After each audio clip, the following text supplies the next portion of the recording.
하나님 말씀 보시겠습니다. 누가복음 16장 19절에서 31절 말씀, 계속해서 예수님의 비유 말씀을 이어가고 있습니다.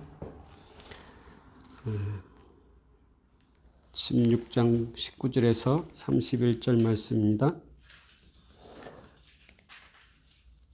찾았으면 같이 봉독하겠습니다. 한 부자가 있어 자색옷과 고운 베옷을 입고 날마다 호화롭게 즐기더라. 그런데 나사로라 이름하는 한 거지가 헌데 투성이로 그의 대문 앞에 버려진 채 그 부자의 상에서 떨어지는 것으로 배불리려 하며 심지어 개들이 와서 그 헌데를 핥더라.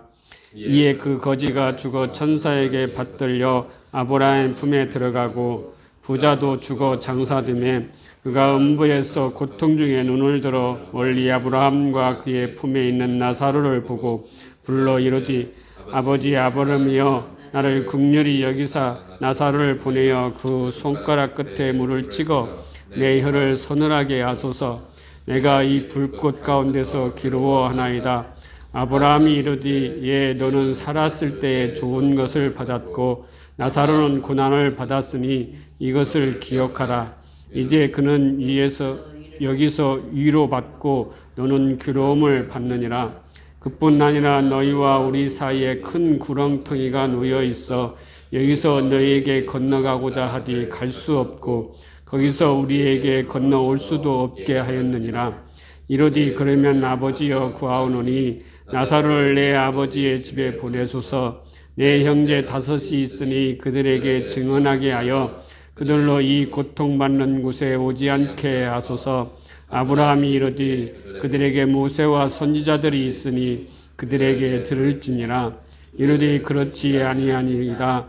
아버지 아브라함이여 만일 죽은 자에게서 그들에게 가는 자가 있으면 회개하리이다. 이르되 모세가 선지자들에게 듣지 아니하면 비록 죽은 자 가운데서 살아난 자가 있을지라도 고난을 받지 아니하리라 하였다 하시니라. 아멘.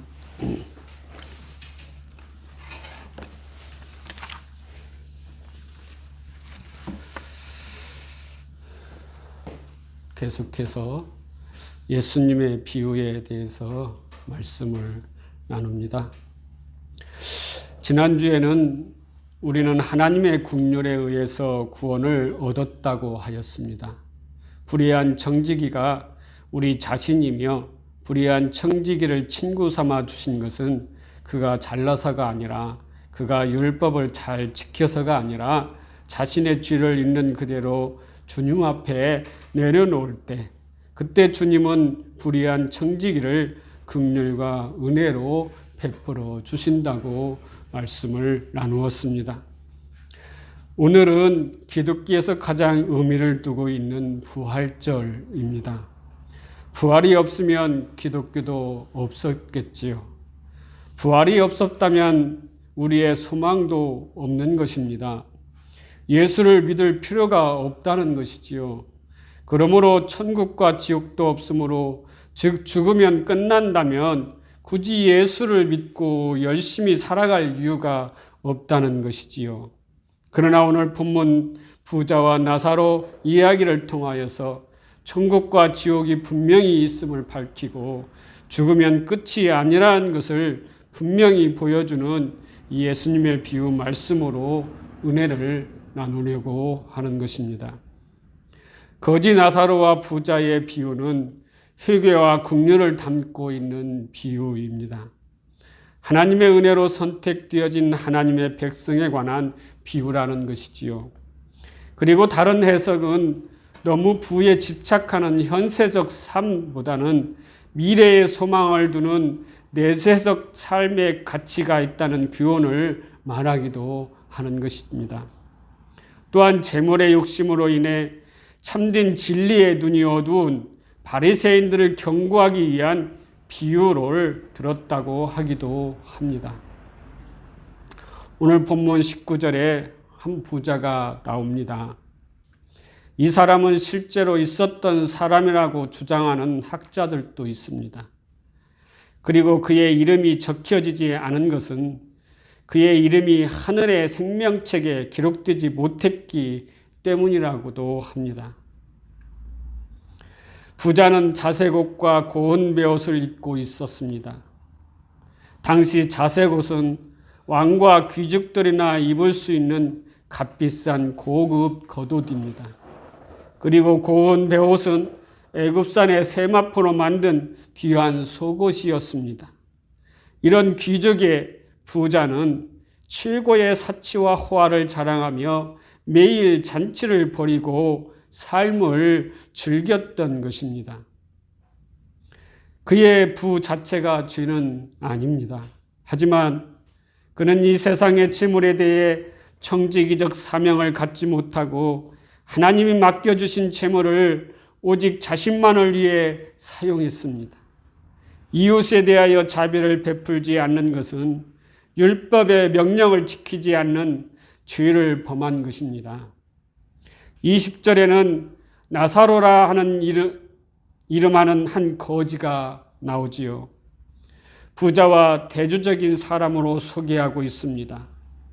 나사로라는 이름의 뜻은 히브리어 엘리에셀에서 나온 하나님의 도움이란 뜻을 가지고 있습니다. 그러므로 나사로는 하나님을 의뢰하는, 즉 도움을 바라는 자라는 것을 알 수가 있지요. 이런 나사로는 몸도 제대로 움직이지 못하고 불구자였고 피부병까지 앓는 환자였습니다. 그러기에 그는 가장 불쌍하고 도움을 필요로 하는 사람이었습니다. 그래서 그는 부자의 텐문 앞에 버려진 채 부자의 상에서 떨어지는 것으로 배불리려 했던 것입니다. 유대인들은 전염병을 두려워하여 상에서 떨어진 음식을 먹지 않았고 오히려 먹다 남은 쓰레기류 등을 식탁 아래 버렸다고 합니다. 그러므로 나사로가 먹은 것은 식고 더럽혀진 음식이었습니다. 여기서 부자가 나사로에게 적극적인 악을 행했다는 말은 없습니다. 다만 그의 죄는 비참한 나사로에게 무관심했다는 것입니다. 부자는 하나님이 주신 재물을 선용하지 못하고 그의 이기적인 욕심을 채우는 데만 사용했던 것입니다. 이것이 죄라는 것입니다. 하나님의 백성들은 이웃과 함께 해야 합니다. 이웃의 아픔을 외면해서는 안 됩니다. 이 사회에서 어려움을 당하는 자를 방관해서도 안 되는 것입니다. 이웃을 내 몸같이 사랑하라 하고 하신 주님의 말씀을 실행하는 자가 하나님의 백성이요 성도입니다. 그런데 부자와 나사로가 죽었습니다. 그런데 거지 나사로는 부활하여 천사와 함께 아브라함 품에 가고 부자는 죽어서 부활하여 음부에 들어갑니다. 여기서 분명한 것은 부활이 있다는 것입니다. 한 사람은 생명의 부활로, 한 사람은 사망의 부활로 살아난 것입니다. 거지 나사로는 생명의 부활로 살아났는데 세상에서는 아무 쓸모없는 사람이고 그저 부잣집 앞에서 떨어지는 부스러기를 먹고 사는 존재 가치가 없는 사람이었습니다. 그러나 세상에서 복을 받은 자로, 그리고 승리자로, 성공한 자로 아브라함의 자손으로 인정받았던 부자는 사망의 부활로 지옥에서 불타고 있었습니다. 여기서 부자란 이 세상에서 소유욕을 가진 채 자기 가치 향상과 자아 숭배를 목적으로 자기를 높이는 자만을 위해서, 자신만을 위해서 살아가는 자를 자칭하는 것입니다. 그것이 율법주의입니다. 그는 하나님의 긍휼과 은혜에서 제외된 자입니다. 그런데 그 부자는 아브라함에게 긍휼을 구합니다. 긍휼은 자신이 구한다고, 자신이 원한다고 주어지는 것이 아닙니다. 그 부자가 아브라함에게 아버지라고 부르지요. 당연히 그는 율법을 숭상했던 유대인입니다. 그러므로 율법으로 행위하는 부자들은 천국에 들어갈 수 없다는 것입니다. 그것은 긍휼을 받지 못한 것이지요. 왜 부자는 아브라함의 긍휼을 받지 못했을까요? 긍휼을 얻는 자들은 반드시 자신이 죽을 수밖에 없는 죄인이라는 것을 스스로 깨달아 알게 돼야 된다는 것입니다. 하지만 부자의 모습을 보면 자신이 지옥에서 불타고 있습니다. 그런데 부자는 나사로를 종 부리듯 부리려고 합니다. 나사로를 시켜서 물을 좀 보내달라는 것입니다. 바리새인들이 세리와 죄인들을 홀대하던 바로 그런 모습입니다. 또한 아브라함에게 부탁합니다. 나사로를 동생들에게 보내서 그들이 회개를 하여 지옥에 오지 못하도록 해달라고 부탁을 합니다. 그런데 아브라함이 단칼에 거절하지요. 이미 모세와 선지자들의 말을 이해하지 못한다면 죽은 자가 살아나서 아무리 회개를 잊혀도 회개할 수 없다는 것입니다. 요한복음 5장 45절에서 40말씀에 이 말씀이 반복되어 나오고 있습니다. 내가 너희를 아버지께 고발할까 생각하지 말라. 너희를 고발하는 이가 있으니 곧 너희가 바라는 자 모세니라. 모세를 믿었더라면 또 나를 믿었으리니 이는 그가 내게 대하여 기록하였음이라. 그러나 그의 글도 믿지 아니하거든 어찌 내 말을 믿겠느냐 하시니라. 말씀을 보시면 율법의 상징인 모세를 믿지 못하면서 어찌 내 말을 믿을 수 있겠느냐라는 것입니다. 그러면 거지 나사로와 부자의 비유에서 부자의 상에서 떨어지는 부스러기를 먹고 개가 핥는데도 기력이 없어 그것을 쫓아내지 못했던 그 거지 나사로가 누구를 상징하고 있습니까? 바로 연한 순처럼 흠모할 만한 것도 없고 아름다운 것도 없으며 부리를 뒤집어 쓰고 이 땅에 오신 예수 그리스도를 상징하고 있다는 것입니다.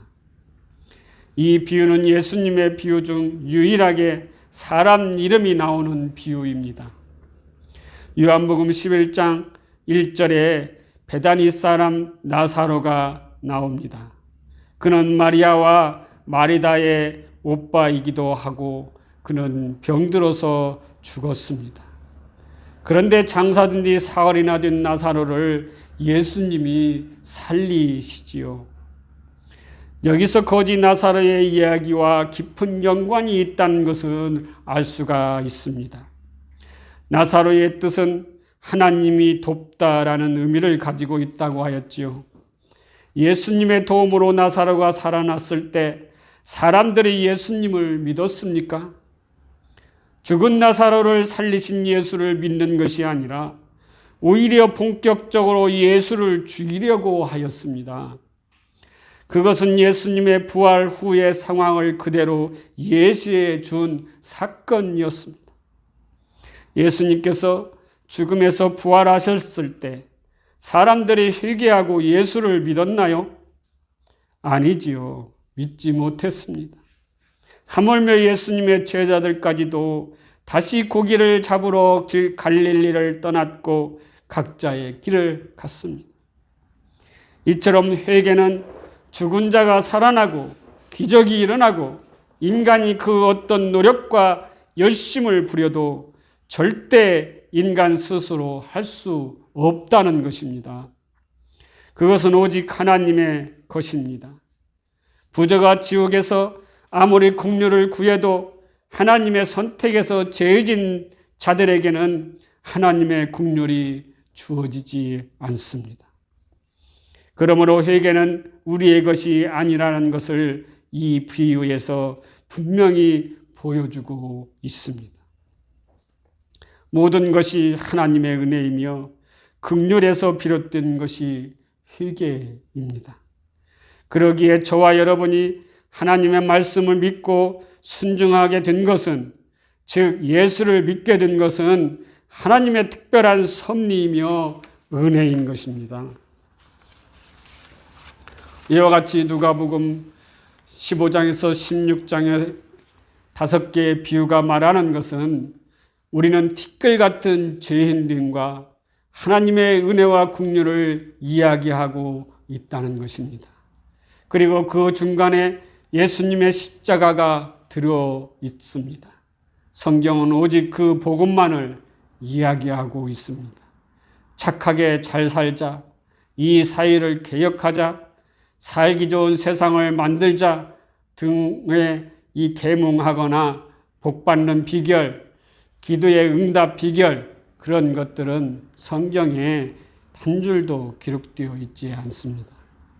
성경은 하나님의 긍휼, 그리고 그로 말미암은 회개, 그리고 거기서 비롯되는 구원, 그 모든 것은 하나님의 선택에서 시작이 되고 완성이 되는 것이며, 하나님은 그러한 긍휼을 우리에게 부으시기 위해 거룩한 하나님의 말씀대로 스스로 십자가에 죽으시고 부활하셨다는 것을 말씀하고 있는 책입니다. 십자가의 은혜와 사랑을 받은 자들이 자신들에게 주어진 물질과 힘과 에너지를 자기의 가치 향상과 자랑과 성공을 위해서만 인색하게 사용할 수가 있겠습니까? 아닙니다. 우리는 하나님의 은혜와 긍휼로 탄생하게 된 하나님의 백성들입니다. 그러므로 하나님이 우리에게 허락하신 모든 것은 그분께 충성하는 일에 사용되어야 합니다. 결론을 맺겠습니다. 부활을 하려면 어떻게 해야 부활을 할 수 있겠습니까? 주님은 십자가의 죽으심으로 부활을 하셨습니다. 우리도 주님과 함께 죽어야 부활할 수 있습니다. 갈라디아서 2장 20절에 내가 그리스도와 함께 십자가에 못 박혔나니 그런즉 이제는 내가 사는 것이 아니요 오직 내 안에 그리스도께서 사시는 것이라. 이제 내가 육체 가운데 사는 것은 나를 사랑하사 나를 위하여 자기 자신을 버리신 하나님의 아들을 믿는 믿음 안에서 사는 것이니라.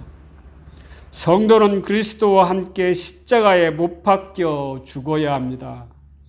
그래야 우리 안에 부활하신 주님이 들어올 수 있습니다. 내가 살아있으면 주님은 들어올 수 없습니다. 내 자아가 죽어야 합니다. 자아가 죽는다는 것은 자신이 죄인임을 자각하는 것입니다. 자신이 죄인임을 자각할 때 아버지는 자신을 십자가에 버리시기까지 우리를 사랑하신 예수님 때문에 우리에게 긍휼과 은혜를 베풀어 주십니다.